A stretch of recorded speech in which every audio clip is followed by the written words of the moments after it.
Jó napot kívánok, köszöntöm Önöket! Mára megszűnt a kánikula, és már délelőtt a záporok is.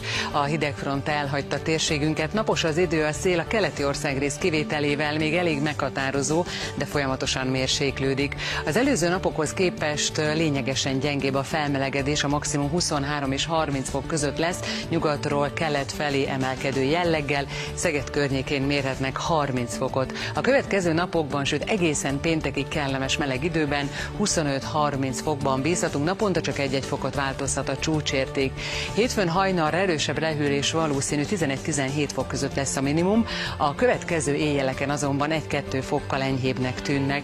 Hétfőn napos, szélcsendes idő ígérkezik, aztán kedden a sok napsütés mellett északon, északkeleten lehet több gomoly felhő, akkor ugyanis érintőlegesen egy gyenge hidegfront vonul el hazánktól északra, egy-egy zápor a határ mentén kialakulhat, és a Dunántúlon erősebben fog fújni az északi szél. Szerdán hasonló lesz a helyzet, a napsütés mellett az ország északi felén több, máshol kevesebb gomoly felhő lesz az égen, és északon kis eséllyel ugyan, de záporzivatar előfordulhat helyenként.